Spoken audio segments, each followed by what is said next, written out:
Mission impossible திரைப்படம் வந்து பாத்தீங்கன்னா 1996 தொடங்கிய திரைப்படம் 34 வருடங்களுக்கு பிறகு கடைசி பாகமா மிஷன் இம்பாசிபிள்ல இந்த படம் வந்து ரிலீஸ் ஆயிருக்கு. இந்த படம் வந்து பாத்தீங்கன்னாலே பெரிய அளவு எதிர்பார்ப்பு இருந்துச்சு. ஆனா அந்த பெரிய அளவு எதிர்பார்ப்பை படம் வந்து பூர்த்தி செய்யலன்னு தான் சொல்லணும். படத்துல வந்து ஆக்ஷன் இருக்கு, சேசிங் இருக்கு, எல்லாமே இருக்கு. ஆனா இந்த படத்துல வந்து ஃபர்ஸ்ட் ஹாஃப் வந்து பாத்தீங்கன்னா அளவுக்கு அதிகமான டயலாக்குகள், அதாவது என்ன சொல்றதுன்னா எரிச்சல் படத்தை, அதாவது சொல்ல வேண்டிய விஷயத்தை டக்குன்னு சொல்லிட்டு ஆக்ஷன் சீனுக்குள்ள போகணும். ஸோ இந்த மாதிரி போகாம வந்து ஃபுல்லாவே டயலாக் பழைய படத்தோட தொகுப்பு, அதாவது ஹீரோயின்ஸ் எப்படி வந்து ஒவ்வொரு கதாபாத்திரங்களும் இறக்குறதும் சரி, மற்ற கதாபாத்திரங்களை வந்து என்னன்னா அதை கொஞ்சம் லிமிட்டா சொல்லணும். அவங்க லிமிட்டா தான் சொல்லியிருக்காங்க. ஆனா வந்து டயலாக் போர்ஷன் ரொம்ப அதிகமா இருந்தனால பாக்குற பார்வையாளர்களுக்கு ஒரு எரிச்சலை தான் தூண்டுது. இந்த படத்துல வந்து செகண்ட் ஹாஃப்ல வந்து பல ஆக்ஷன் சீன் எல்லாமே இருக்கு. அதெல்லாம் வந்து எந்த விதமான டவுட் இல்ல. எப்படி வந்து ஜேம்ஸ் பாண்ட் படத்துக்கு வந்து ஒரு பெரிய ஆடியன்ஸ் கூட்டம் இருக்கோ, அதே மாதிரி மிஷன் இம்பாசிபிள் படத்துக்கும் ஒரு பெரிய ஆடியன்ஸ் கூட்டம் இருக்கு. அந்த ஆடியன்ஸை வந்து திருப்திப்படுத்தலன்னு தான் சொல்லணும். அவர் வந்து நடுக்கடல் போய் அந்த செவாஸ்டோபோஸ்ன்ற அந்த நீர்மூழ்கி கப்பல்ல போய் அங்க இருக்கிற வந்து சாவியை, அவர்கிட்ட இருந்த சாவியை போட்டு வந்து என்னன்னா எடுக்கிறது தான் கதை. அதை எடுத்து எப்படி பண்றாரு அப்படின்ற விஷயம்.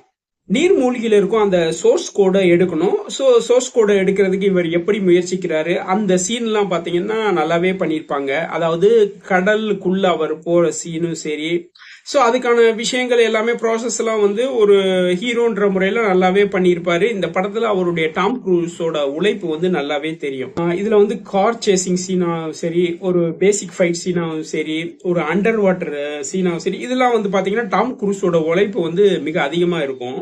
இந்த படத்துல பிரச்சனையே என்னன்னா எமோஷனல் வந்து அதிகமா இருக்கு.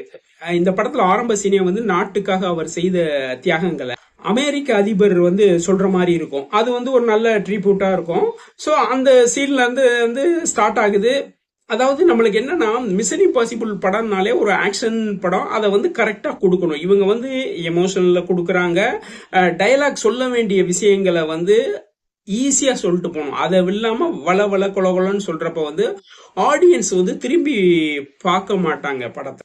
வருகிற பார்வையாளருடைய எண்ணிக்கையும் வந்து கம்மியாகும். அதுதான் இங்கே நடத்திருக்கு இந்த படத்துல வந்து பாத்தீங்கன்னா நீர்மூழ்கி காட்சியும் விமான சண்டை காட்சியும் வந்து நல்லாவே ஒர்க் பண்ணியிருப்பாங்க. இந்த படத்துல வந்து பாத்தீங்கன்னா எடிட்டிங், முன்ன பின்ன கதாபாத்திரம்னாலும் சரி, பிளாஷ்பேக் சீன் எல்லாமே வந்து சூப்பரா பண்ணியிருப்பாங்க. இந்த படத்துல வந்து stunt, editing, music, VFX, so இதுலலாம் எந்த விதமான குறையும் சொல்ல முடியாது.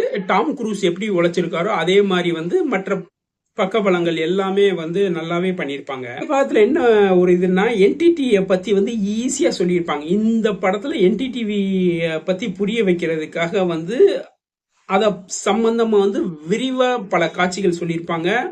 அது வந்து ஒரு ஃபாஸ்ட் விஷயம் சொல்லிட்டு போகணும். ஸோ அதை வந்து ரொம்ப விரிவா சொல்றப்ப டயலாக் போர்ஷன் அதிகமாக வருது. சொல்ல வேண்டிய விஷயத்தை திரும்ப திரும்ப சொல்றப்ப வந்து எரிச்சல் வருது.